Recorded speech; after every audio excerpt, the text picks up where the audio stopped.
Muito boa tarde para você que nos acompanha de qualquer parte do Rio, do Brasil, do mundo. Seja muito bem-vindo a mais um Encontro com as Paróquias, o seu programa de todos os domingos às 15h30, onde nós conhecemos mais de perto a caminhada das nossas comunidades, a vocação daqueles que dedicam a sua vida ao serviço de Deus. Com a graça de Deus, nós começamos mais um programa Encontro com as Paróquias. Eu, Padre Brito, tenho a alegria de contar com a sua audiência em mais um episódio do programa Encontro com as Paróquias. Olha, para você que não conseguiu acompanhar os outros programas e quer revê-los, eles estão disponíveis no nosso canal no YouTube da Rádio Catedral.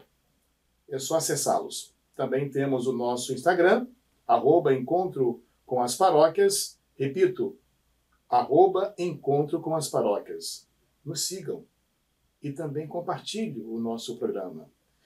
E antes de iniciarmos o nosso bate-papo com o meu convidado de hoje, eu quero fazer uma pergunta. Você já parou para pensar quantas vidas são alcançadas diariamente através das ondas da Rádio Catedral?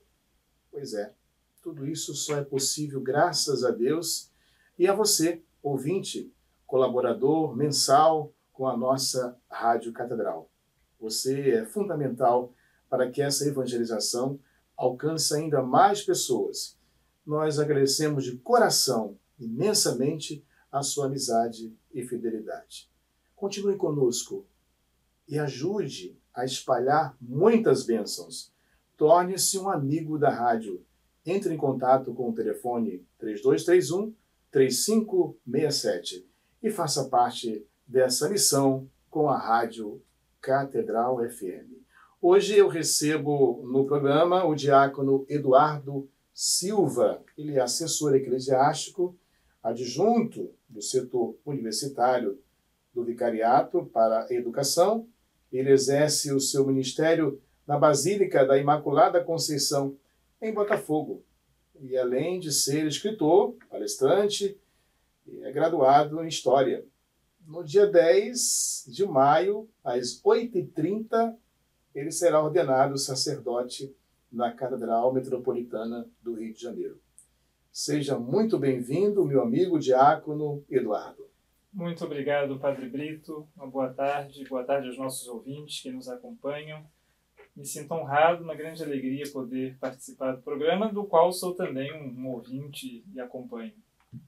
Muito bom, diácono.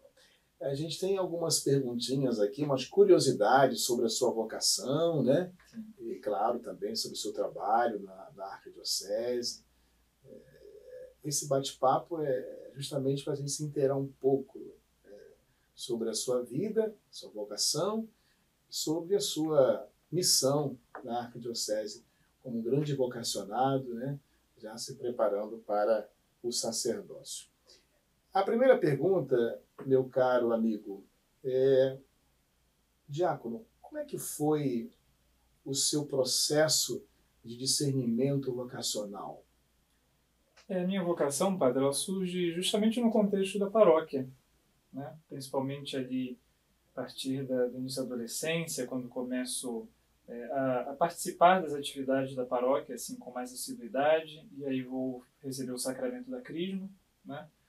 E aquilo foi me encantando, a participação na vida da paróquia, e aí comecei a ajudar na liturgia, depois cheguei até a ser catequista, né? E isso foi chamando a minha atenção. E a vocação sacerdotal, propriamente dita, ela surgiu também com o testemunho de um sacerdote recém-ordenado. Acho que isso me chamou a atenção na época também, né?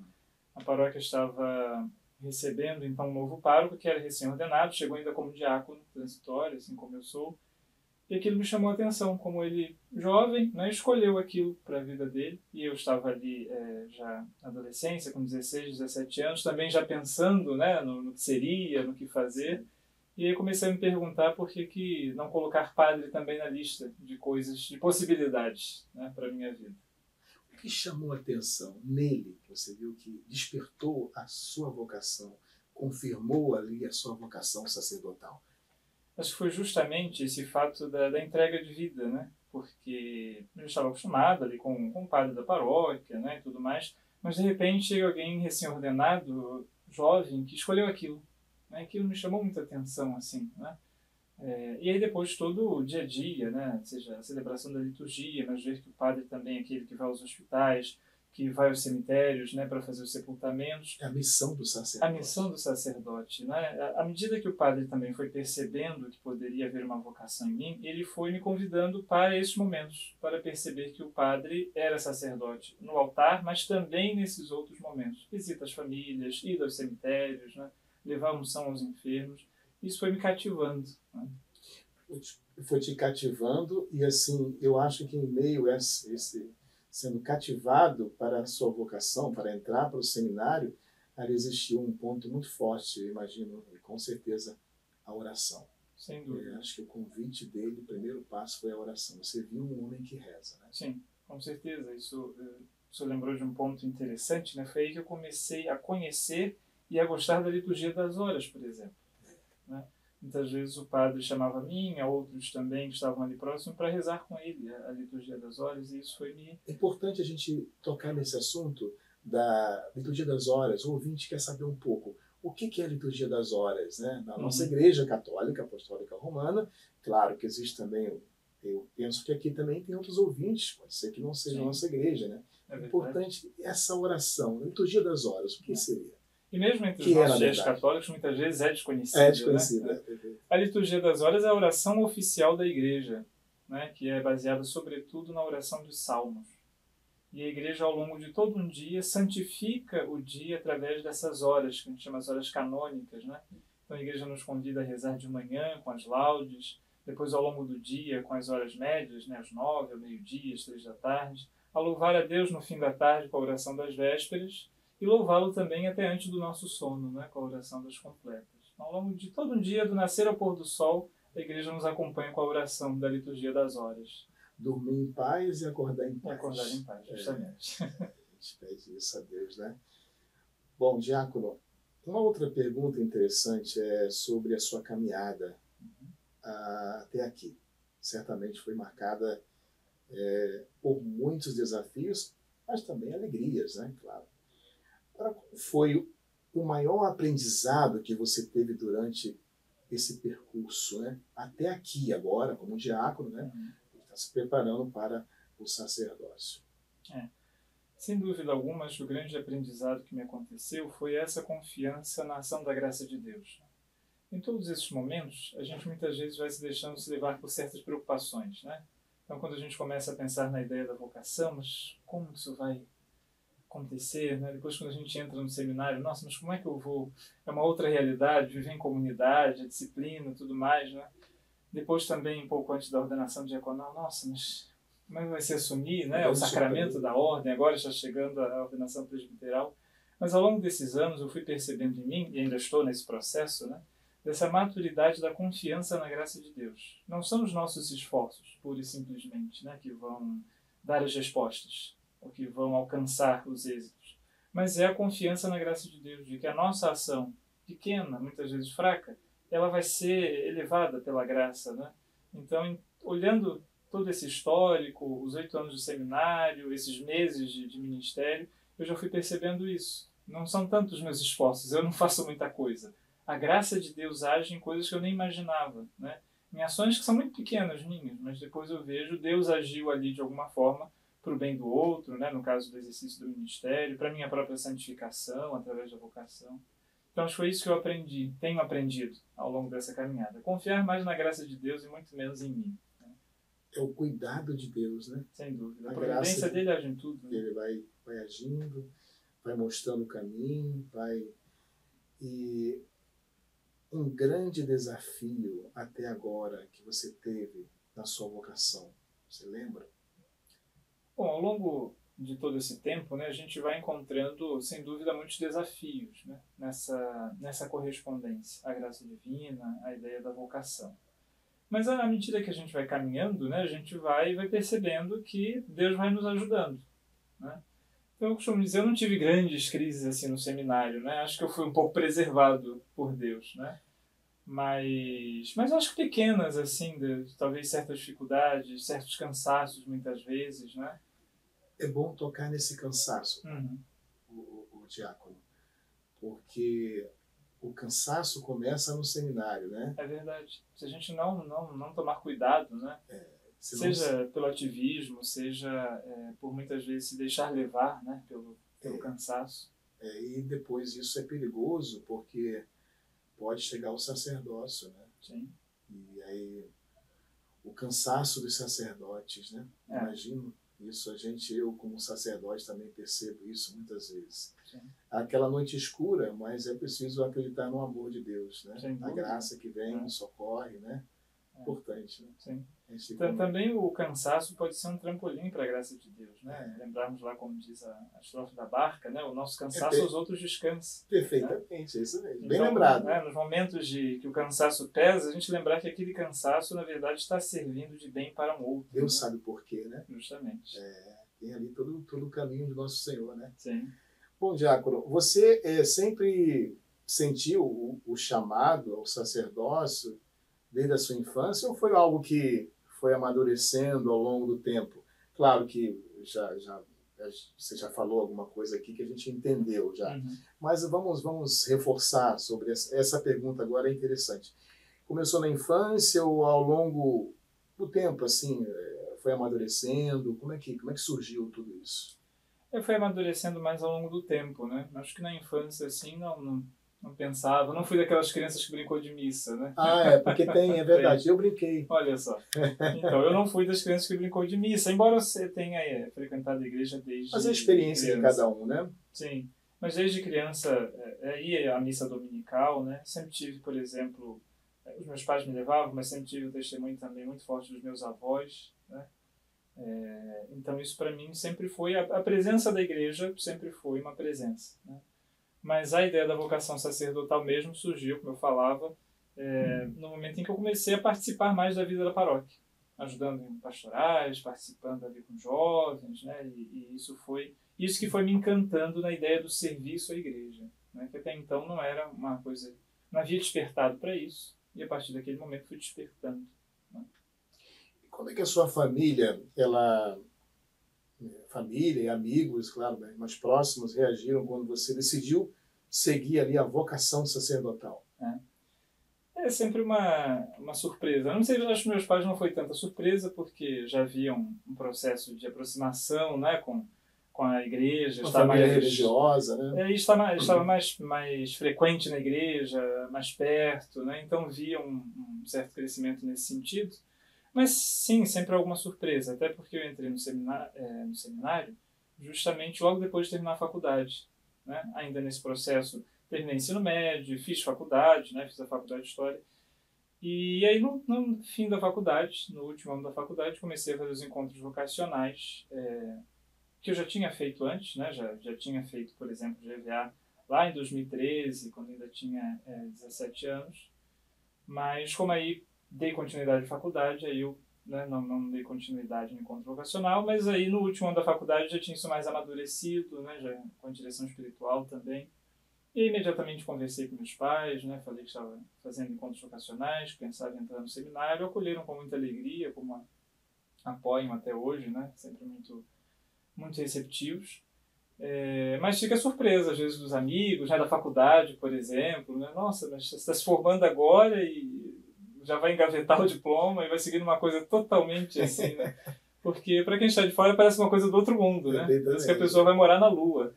Vai morar na Lua. Que Lua, né? Mas há sempre essa surpresa, mas assim, uma receptividade muito bonita, muito boa. Né? Até hoje eu tenho, por exemplo, amigos meus, estudamos na faculdade, e que me acompanham na minha vida vocacional. Né? Eles estiveram na minha missa de envio, depois estiveram em muitos dos meus ministérios no seminário, na minha ordenação diaconal estavam, e estarão na sacerdotal. É o respeito, né? Sim. Eu acho que ali também a consideração, né? Falando em faculdade, você é graduado em História, né? Isso.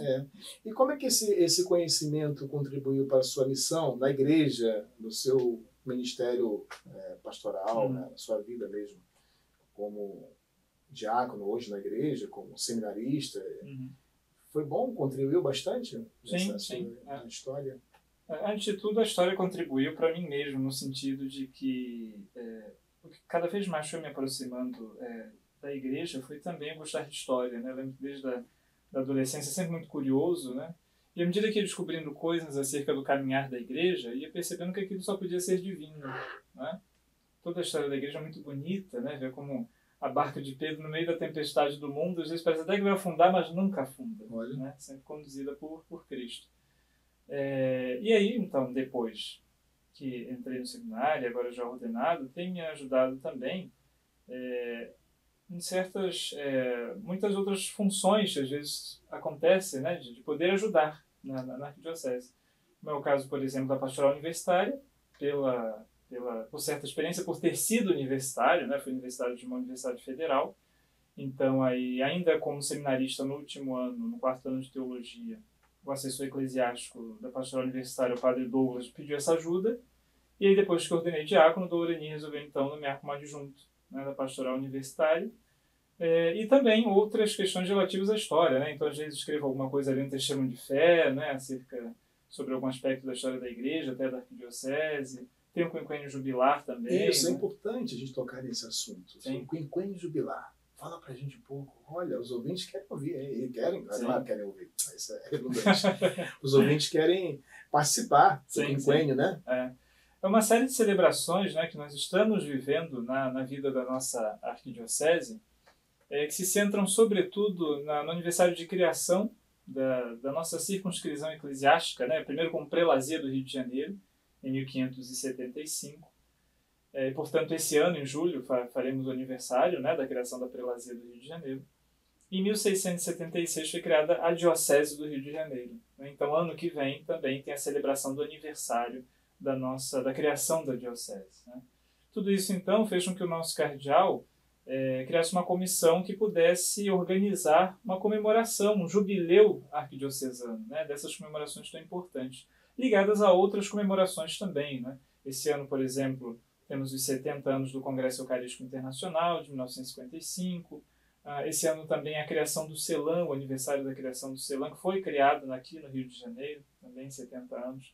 Então, todas essas celebrações que ocorrem até 2026 na nossa arquidiocese receberam esse nome de quinquênio jubilar, que juntando dá 5 anos. Né? Começou lá desde, por exemplo, 2021 tivemos o centenário da revista Ordem, depois de 2022 o aniversário do Centro Dom Vital, de 100 anos, os 100 anos do nosso Congresso Eucarístico, né, que foi também na cidade. Então, o conjunto dessas celebrações, desses 5 anos, forma um quinquênio jubilar.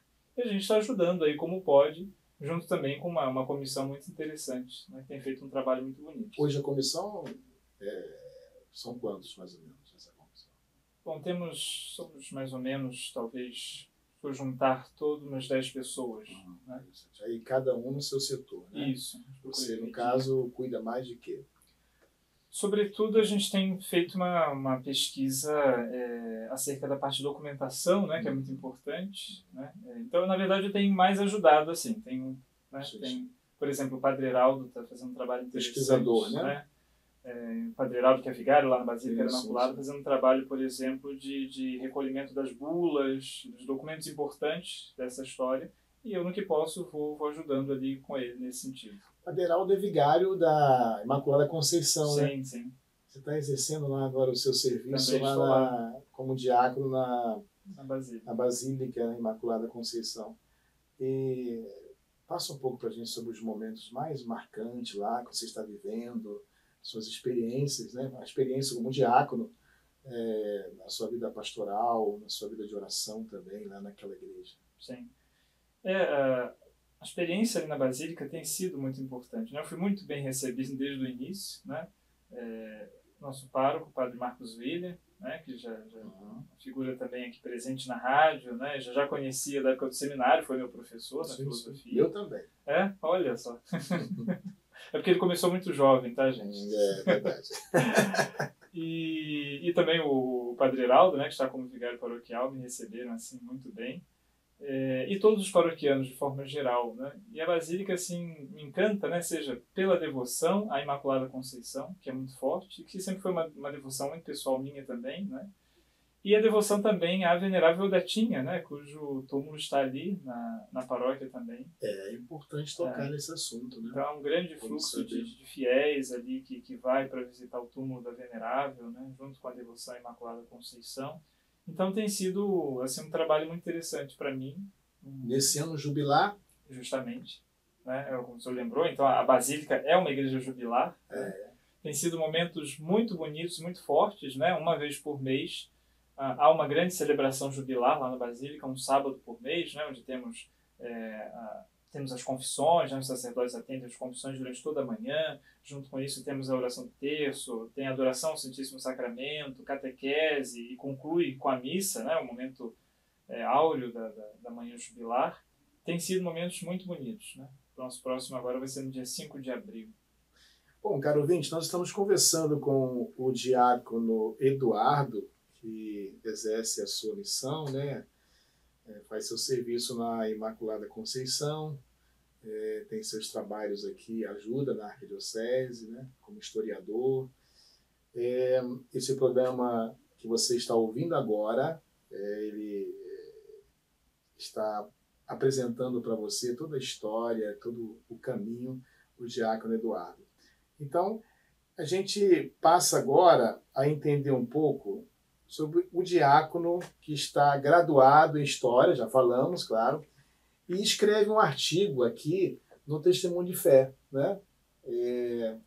Quantos artigos você já escreveu aqui no Testemunho? Você lembra? Não. Tem uma boa quantidade, né? Qualquer dia eu vou pedir o Moioli para juntar eles e fazer um volume, né? Que é interessante, né? Eu comecei a... Você tem algum tema que você lembra que você escreveu sobre o Testemunho de Fé? Olha, bom, já escrevi... É sempre assim dentro dessa temática da história da igreja, né? Seja da igreja geral, seja alguma coisa do Rio de Janeiro, né? Que a gente procura resgatar. Mas eu comecei a cooperar ali com o Testemunho de Fé no período da pandemia, né? Então eu lembro do meu primeiro artigo no Testemunho de Fé foi justamente fazendo uma comparação entre a pandemia que a gente vivia naquele momento, né, em 2020, com a epidemia de peste em Milão no século XVI. E aí fazer uma comparação entre o trabalho do nosso cardeal arcebispo e o trabalho de São Carlos Borromeu, que era o cardeal arcebispo de Milão na época, né? E também São Carlos Borromeu, na época, fez uma série de medidas para evitar a contaminação dos fiéis, né? Também São Carlos Borromeu, como Dorani, teve que tomar a difícil decisão de fechar as igrejas, né? Também aí São Carlos Borromeu também começou um grande trabalho social para ajudar aqueles que tinham sido acometidos pela peste, né? Foi uma situação tão grave que, no final, o próprio governo da cidade de Milão tinha abandonado Milão e a única autoridade que ficou na cidade para cuidar foi o cardeal arcebispo de Milão, né? O cardeal Borromeu. Então eu lembro que meu primeiro artigo foi eu fiz essa comparação, né? E aí depois, ia ser unicamente esse artigo, na verdade, né? A Pascom do seminário tinha sugerido uma participação dos seminaristas também no Testemunho de Fé. E aí depois fui ficando, e aí fui, né? Hoje tenho uma intensidade menor, né, por causa do tempo, mas sempre que eu posso escrevo alguma coisa e encaminho lá para o nosso jornal. Quantos dias agora estamos próximos à sua ordenação sacerdotal? Você está contando nos dedos? Olha, eu confesso que não, né? Mas por quê? Para não ficar mais ansioso. Acho que se eu começar a botar lá no papel e ir riscando no calendário, aí a coisa vai ficar... Como é que está o coração nesse momento? Sem dúvida, é uma emoção inexplicável, assim, né?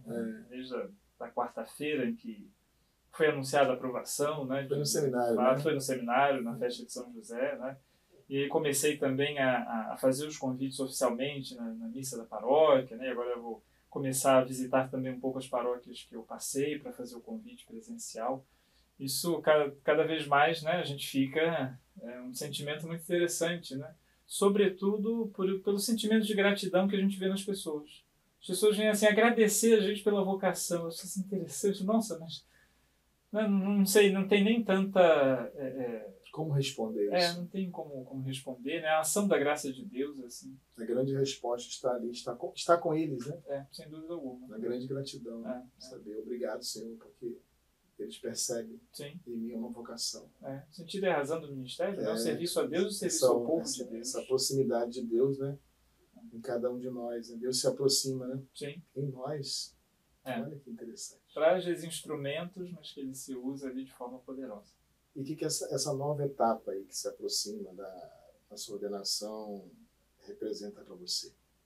Depois, como sacerdote, né? Sim. Sem dúvida alguma, a concretização, né, de um chamado que Deus me fez e que eu procurei, na medida das minhas forças, corresponder, né, com a ajuda dele, com a ajuda da graça dele, e seguir com o serviço, né? Já começamos como diácono a servir, e agora com o sacerdócio isso se intensifica mais ainda, né? Ou seja, a celebração da missa, agora a confissão também, a unção dos enfermos, né? Ou seja, os sacramentos como ponto central, sem dúvida alguma, e continuar com serviços, continuar servindo, né? Acho que essa é a palavra fundamental. Tem algum santo de devoção que você se inspira na sua vocação sacerdotal? Sim, sim. Há pelo menos 3 grandes santos que me inspiram na vocação sacerdotal. Conta um pouquinho da história de cada um, rapidinho. O primeiro é o Cura d'Ars, eu acho que já é muito conhecido, né? São João Maria Vianney, que já é o patrono dos sacerdotes, né? Cuja vida sempre me encantou, o serviço total dele à paróquia, né? Mas outro santo que também me inspirou na vida sacerdotal é São Vicente de Paulo. Eu sempre fiquei encantado assim, com a figura com a vida de São Vicente de Paulo, né? E toda a entrega dele. Criou a Congregação dos Lazaristas e as Irmãs da Caridade, né? As Filhas da Caridade, para o serviço dos pobres, né? Uma vida sacerdotal muito bonita. E também o cuidado dele com os sacerdotes, né? Ele criou a Congregação da Missão, aliás, para ser também uma congregação que ajudasse na formação dos sacerdotes, né?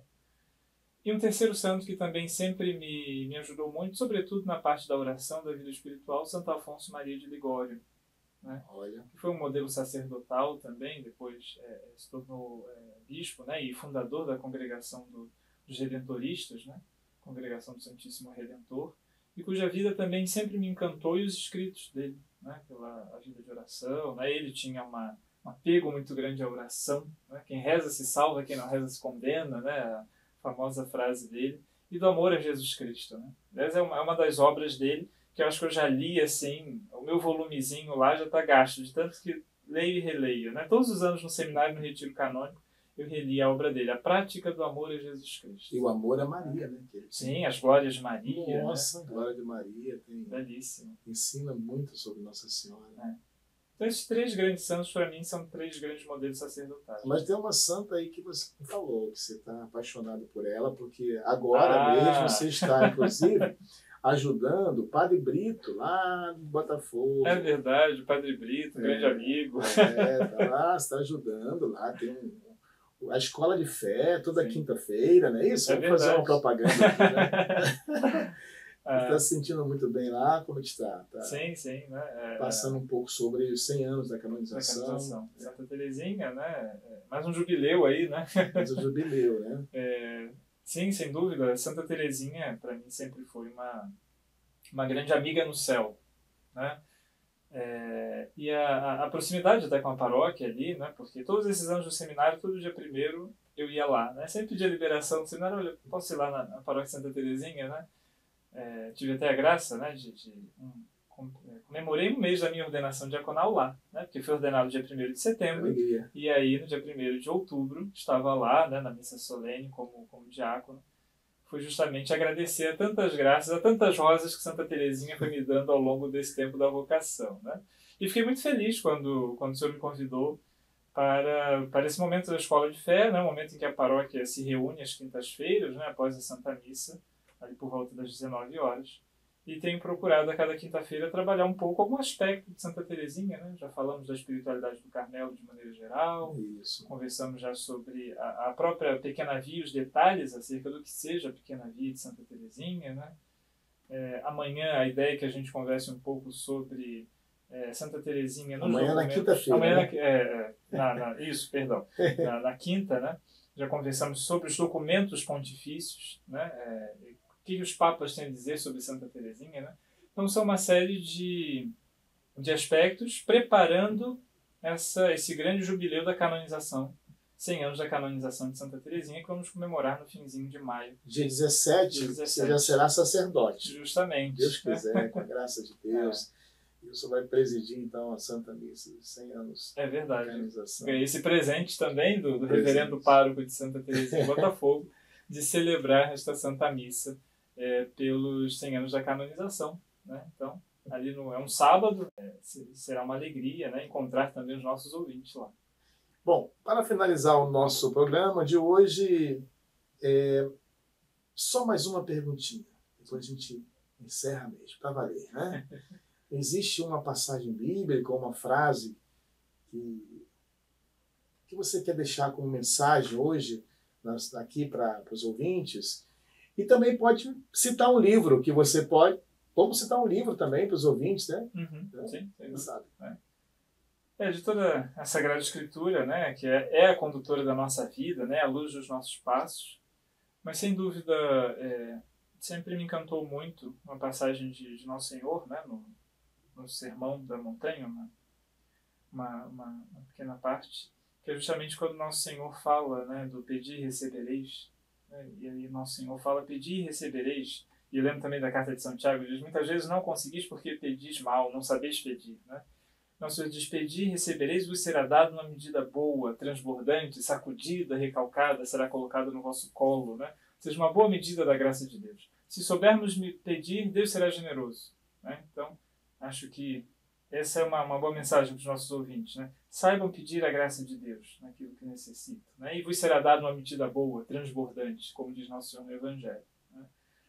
E um livro, bom, acho que eu recomendaria, por exemplo, para quem está pensando na vocação sacerdotal, A Vida de São João Maria Vianney, escrita pelo Trochu, né? A Vida do Curadades, é um livro muito bom.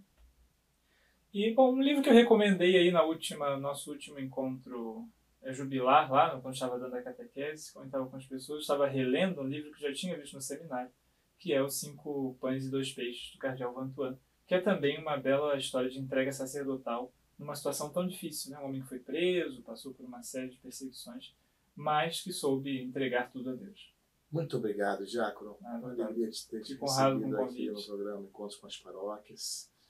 Peçamos a Nosso Senhor a bênção, né? A bênção de Deus, que nos ilumine, nos guarde, e a gente espera você, ouvinte. Até o próximo programa.